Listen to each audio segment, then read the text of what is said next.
Bonjour. Bonjour. Bonjour. Alors Noam, tu nous as invités aujourd'hui? Oui. Tu nous fais la lecture? Ouais. Quel verset c'est? 28 à 30. 28 à 30. Allez, on t'écoute. Venez à moi, vous tous qui êtes fatigués, oui, et chargés, et je vous donnerai du repos. Prenez mon joug sur vous et recevez mes instructions. Car je suis doux et humble de cœur, et vous trouverez du repos pour vos âmes. Car mon joug est doux et mon fardeau léger. Merci Noam. Alors, t'as compris quelque chose de cette lecture? Pas trop, non. C'est difficile quand on est concentré à lire. Hein. Mm. Alors déjà, moi je voulais juste rappeler le contexte avec ce qu'on avait vu la dernière fois. Puisque la dernière fois, on avait vu qu'il n'y a pas grand monde qui connaît le Fils et pas grand monde qui connaît le Père. Mais on avait vu que le Fils, il est là pour révéler le Père. Vous vous rappelez? Oui. Voilà. Et Jésus, il enchaîne. Venez à moi. Donc si on va à Jésus, c'est pourquoi? C'est pour trouver Le Père. le Père. Donc trouver le Père, c'est trouver le Repos. repos. Est-ce que c'est bien le repos? Oui. Oui. Oui. Ouais, on aime bien le repos. Ouais, t'aimerais ne jamais travailler, mais tout savoir et faire plein de choses bien sans travailler. Alors c'est ça le repos pour toi? Ouais, enfin... Non, ça c'est la flemme. Voilà. C'est ça. Alors est-ce qu'on a des indications sur de quel repos il est question dans ce passage? Si on relit le verset. De dormir? Dormir? Il est question de Bah, dormir? ils sont fatigués, donc... Fatigué et chargé. Alors est-ce que tu penses que c'est la fatigue du sommeil? Non, c'est la fatigue. Fatigué et chargé, ça va ensemble dans la phrase, C'est tu la vois? fatigue de porter un fardeau. Ouais. Vas-y, C'est la fatigue de porter un fardeau. de porter un fardeau, exactement. Et c'est quoi comme fardeau, du coup?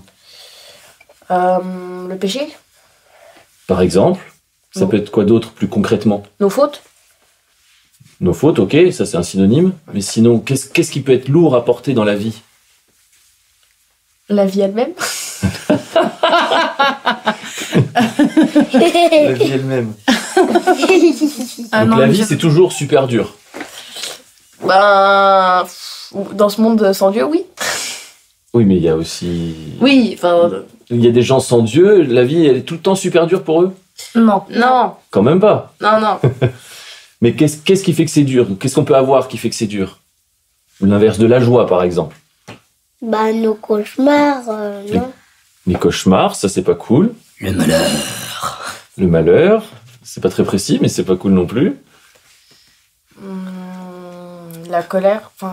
La colère, la tristesse, Les épreuves. les épreuves, Le mensonge. le mensonge, tout ce qui peut nous accabler en fait. Ouais. Les choses qu'on n'a pas envie que ça se passe comme Des ça. tragédies, des accidents, des, des maladies, des souffrances, quoi. C'est tout ça. Alors par contre, c'est vrai que, je suis d'accord avec toi Naïs, globalement, c'est pas forcément toutes les secondes de notre vie, mais la vie sans Jésus, c'est d'être fatigué et chargé. Pourquoi? Parce qu'on porte les choses. Et il y a des choses qui nous arrivent, c'est bien, il y a des choses qui nous arrivent, c'est mal. La Bible, elle dit que Dieu, il fait lever son soleil sur les bons et sur les méchants, qu'il fait pleuvoir sur les bons et sur les méchants. Ça veut dire qu'en fait, il y a des bonnes choses qui arrivent à tout le monde et des mauvaises choses qui arrivent à tout le monde aussi. Mais globalement, la vie sans Dieu, la vie sans Jésus, c'est on porte nous-mêmes. Donc les choses difficiles qui nous arrivent, c'est plus compliqué. Alors que si on va vers Jésus et qu'on trouve le Père, du coup c'est plus facile parce qu'il nous donne du repos. C'est pas dire qu'on n'est jamais fatigué, jamais chargé, mais on peut se décharger. Et c'est tout l'objectif d'être avec Dieu, en relation avec Dieu, c'est de pouvoir se décharger. Tout à fait. En fait, on peut...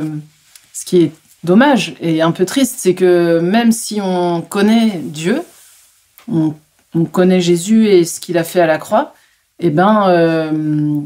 malheureusement, on oublie ça, ou alors on n'a pas compris qu'en fait, il a tout porté pour nous. Et que quand il nous arrive des choses difficiles, mais d'ailleurs, c'est aussi vrai pour les bonnes, hein, mais ça, c'est un autre sujet encore, mais quand il nous arrive des choses difficiles, en fait, ce qu'on cherche à faire, c'est trouver des solutions, ou trouver des explications, ou voilà, on essaie de contrôler en fait. Et alors que Jésus, il nous invite plutôt à lui laisser tout ça, à être en sa présence, et parce qu'on est dans sa présence et qu'on arrête d'essayer de tout comprendre et de voilà, et ben en fait lui du coup il peut porter, il nous amène du soulagement, il nous amène de la paix, de la joie, de l'espérance, enfin tout ça. Carrément. Et j'aime bien la structure du verset parce que on voit le verset 28, venez à moi vous tous qui êtes fatigués et chargés, je vous donnerai du repos. Et le 29, la fin du 29, c'est et vous trouverez du repos pour vos âmes. Donc c'est la même chose. Mais qu'est-ce qu'il y a en plus comme notion dans le verset 29? Prenez mon joug sur vous et recevez mes instructions car je suis doux et humble. Voilà. Ça veut dire quoi? Ça veut dire qu'il y a une condition, entre guillemets. C'est-à-dire que c'est pas que Dieu nous enlève tout. Il faut choisir son fardeau. Le verset 30, il dit, mon joug est doux et mon fardeau léger. Donc il faut choisir son fardeau, parce que de toute façon, on aura un fardeau. Mais qu'est-ce qu'on préfère? Un fardeau dur qui nous fatigue et qui nous charge, ou un fardeau doux et léger? Un fardeau doux et léger. On est d'accord. Et ce fardeau, c'est quoi? Recevez ses instructions. Morale de l'histoire, on ne sait pas forcément, nous, comment vivre les choses, faire les bons choix, etc. On ne sait pas forcément même, la Bible le dit, comment prier, par exemple. Donc ça veut dire qu'il faut qu'on reçoive les choses de Dieu, qu'on reçoive ses directions, qu'on reçoive son aide, son amour, tout ça. Et ça nous rendra la vie douce et légère, parce qu'on sera sous sa direction, et c'est lui qui guidera toutes nos voies. C'est la plus belle nouvelle en fait de Jésus, et qu'il faut sans cesse se répéter et dire à tout le monde en fait. C'est pour ça que c'est une bonne nouvelle l'évangile, franchement. C'est merveilleux en fait de se dire que même dans les choses les plus difficiles, on peut avoir du repos malgré tout. Alors ça se fera peut-être pas, sûrement pas du jour au lendemain, en fonction des sujets, mais malgré tout, franchement c'est une bonne nouvelle quoi. Mais en fait ça nous coûte parce que ça nous demande de croire que c'est possible. Et quand on souffre, souvent on a du mal à accepter ça. En fait, on a envie de se plaindre, on a envie de dire on a envie d'être dans la pire situation que le monde n'ait jamais connue. Enfin, en fait, objectivement, c'est que non, mais en fait, on le vit comme si c'était le cas, et on n'a pas envie en fait d'entendre que c'est possible de vivre autrement les choses. On veut se faire plaindre, on veut qu'on s'apitoie sur nous. Et c'est comme, moi j'ai un enseignant que j'aime bien, et il le dit en anglais, mais il appelle ça a pity party, ça veut dire une fête de l'apitoiement sur soi. En fait, on a envie de se faire notre petite fête comme ça, de malheureux, et on n'a pas envie d'entendre autre chose. Et c'est difficile, mais ça peut prendre du temps, mais c'est pas grave. Mais en fait, avec Jésus, on a tout en fait pour se décharger, et puis il donne de l'amour. Enfin, c'est pas... C'est vraiment juste... t'as quelqu'un devant toi et qui dit « Viens dans mes bras », en fait. C'est exactement la même chose. C'est « Viens dans mes bras ». Mais tu peux pas aller dans ses bras si t'acceptes pas de prendre son joug et de recevoir ses instructions. En fait, c'est toujours cette histoire de renoncement à soi, quoi, en fait. Non pas moi, mais toi, Seigneur. C'est ça. Et le Seigneur, il a de la compassion. C'est pas du tout... faut qu'on arrête de réagir comme des neuneux.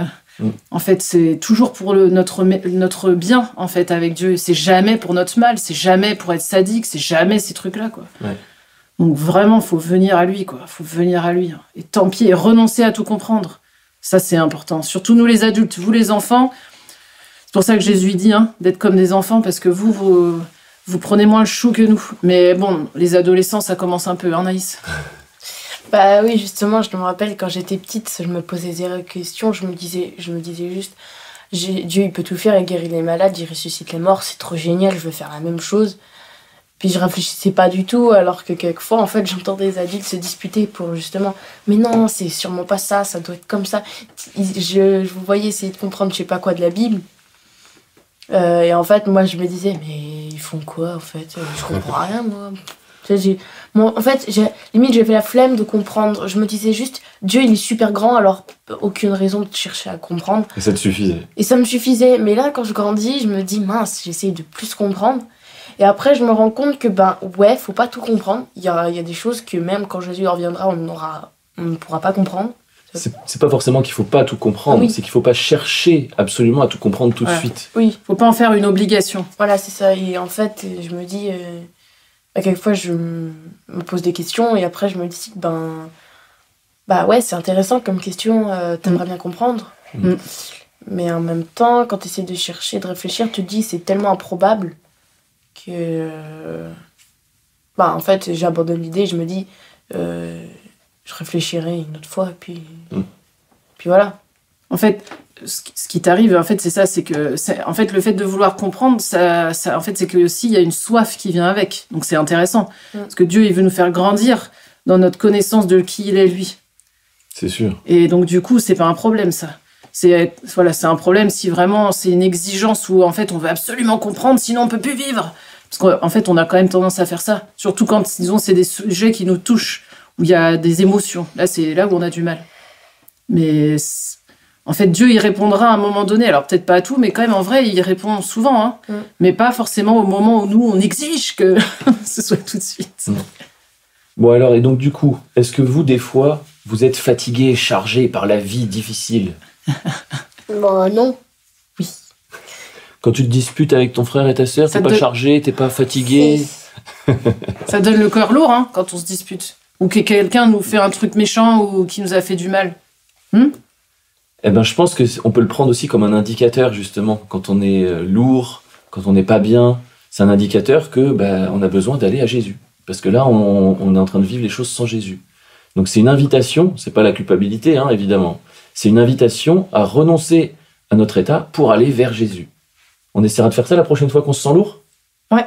Et juste, c'est aller vers Jésus... Parce que, tu vois, si on le dit comme ça, renoncer à notre état, ça peut être un peu... Ça peut donner une image un peu négative, tu vois. En fait, tu vas vers Jésus parce que tu as besoin de lui, juste. Parce qu'en fait, c'est pas agréable ce que tu es en train de vivre ou de ressentir.